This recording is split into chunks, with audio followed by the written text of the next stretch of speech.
We ask him, the Most High, to continue to show his mercy on our leader, Prophet Muhammad. Peace and blessing of Allah be upon him. Today is a day of joy. Today is a day of happiness. Today is a day in which Allah combined two celebrations together for the Muslim Ummah across the globe. Juma is a day of celebration weekly. And today, Juma also, Eid has been conducted of Eid al-Fitr. We give thanks to Almighty Allah for counting us alive to witness a day of this nature. That was why in the Sunnah is confirmed, whosoever performs the Eid is optional for him to come for Jumat. Whosoever misses the Eid, it is compulsory for him to come on Juma. It is only the Imam that is compulsory for him to attend both, except if he sent a representative. So we thank Allah for this opportunity, golden. And you are all aware that the essence of Ramadan, particularly fasting, is to establish in individuals God consciousness, at-taqwa. And that is also the reason why all act of worship has been institutionalized by Allah, so that we earn what is called taqwa, fear of Allah, God consciousness. It is the case with salat. It is the case also with zakat. It is the case also with hajj and zakat. It's for you to establish God consciousness. And it was categorically spelled out in the case of fasting, that la'allakum tattaqun. We pray our certificate of taqwa will be useful to us in the rest of our lives.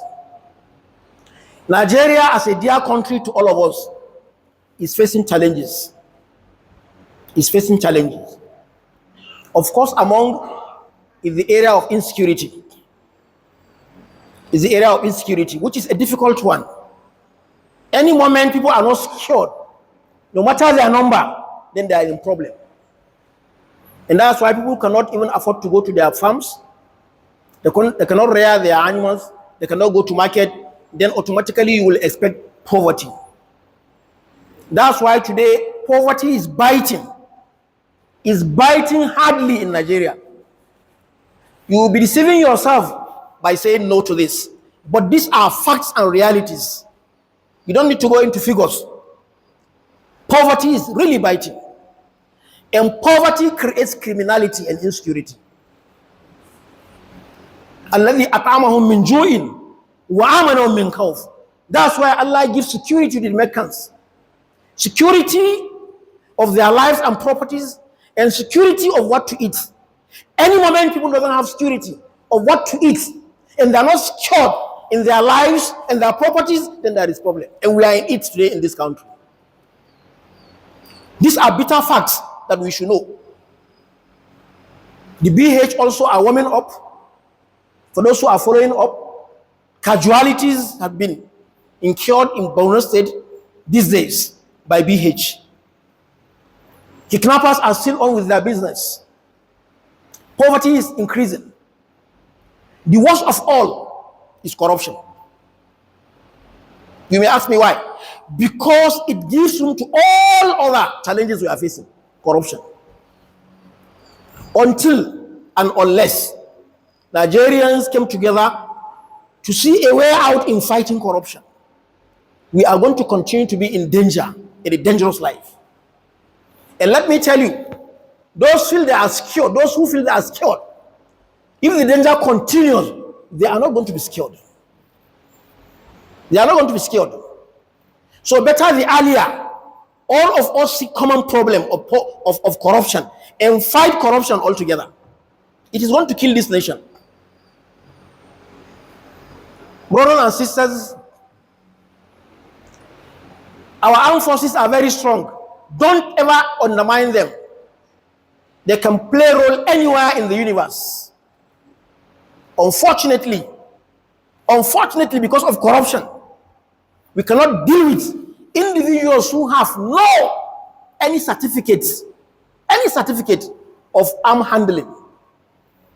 It's a shame.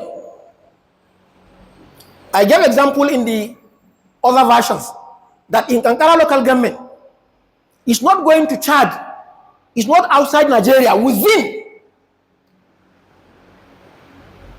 Victims will spend 40 days in the hand of their abductors, tied as if they are animals, and nothing will happen.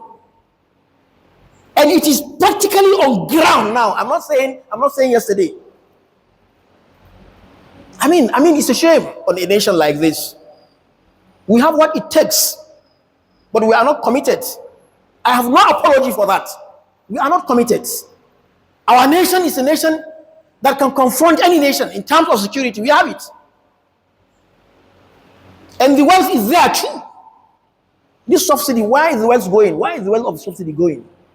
If we cannot secure this nation, it's unfortunate. It's very sad.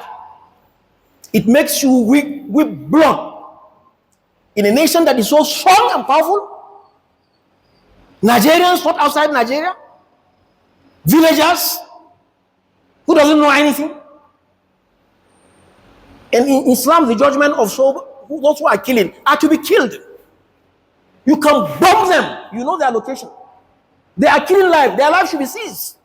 And nafs bin nafs.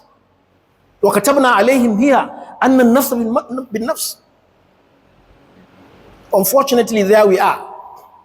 Lamenting always there is no changes. So that's why we are in problem. We are in dilemma. We are in crisis.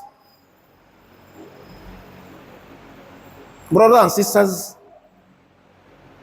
there is crisis across the globe. The American-Iranian war going on with Israel. We pray Allah Ta'ala to assist Iran with no missing of words, regardless of those who will feel they are Shia. Yes, they are. Those enemies, they will kill Shia, they will kill Sunni, they will kill everybody. They don't care. They don't mind. And the whole world is scared of them. The third world, which we are scared of them.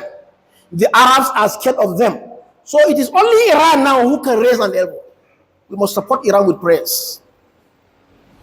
The hegemony of America is too much. We must be aware they are now in our country. And it is their presence that engineer the Boko Haram ongoing exercise. Before their arrival, we are maintaining some level of peace. Why should you come an expert and that expert will culminate your problem and your crisis? What is the reason? And examples are there not to be mentioned here. We pray Allah Ta'ala to make the war to be for the benefit of the Muslim Ummah. Ramadan is an institution of learning. It's a university of training. We are all being trained. We should make the best use of this training after Ramadan. We have learned fasting sincerely. It should be extended to some days even after Ramadan. We have learned Qiyamul Layli. We have learned Taraweeh. That should be extended even if it's only 2 rak'ah. We have learned charity, giving of food and drinks. Let it be extended beyond Ramadan. Tafsir in all our country, northern part and southern part and everywhere is on. Let us have tafsir going on with knowing the meaning of the Quran and implementing. The dhikr, the istighfar, the itikaf, the umrah, all acts of worship, we should have a means of continuity. And that is somebody who has been well trained. Anybody who drop all the training is as good as he was not trained. We pray Allah Ta'ala to reward all of us, to accept our good deeds, to pardon our shortcomings, to come to our aid in this our nation, Nigeria. I said in the other version, we should be sincere in prayers to Nigeria. We shouldn't be out for contracted prayers. We should be sincere. All of us are stakeholders of this nation. And anything that affects this nation affects you directly, not indirectly. So we should see Nigeria as our business. And that's the only time we spare time to pray hard for this nation. Allahumma izzal Islam wal Muslimin wa damir a'da'ana a'da'aka ad-din. Rabbana atina fid dunya hasana wa fil akhirati hasana wa qina adhaban nar. Inna Allaha wa malaikatahu yusalluna 'alan nabi ya ayyuhalladhina amanu sallu 'alaihi wa sallimu taslima. Allahumma salli 'ala Muhammadin wa 'ala ali Muhammad kama sallaita 'ala Ibrahim wa 'ala ali Ibrahim. Barik 'ala Muhammadin wa 'ala ali Muhammad kama barakta 'ala Ibrahim wa 'ala ali Ibrahim fil alamin innaka Hamidum Majid. Rabbana atina fid dunya hasana fil akhirati hasana wa qina adhaban nar. Rabbana aminna fi awtanina. Rabbana aminna fil awtanina. ربنا آمنا في أوطاننا وجميع أوطان المسلمين إن الله وملائكته يصلون على النبي يا أيها الذين آمنوا صلوا عليه وسلموا تسليما قوموا إلى صلاتكم يرحمكم الله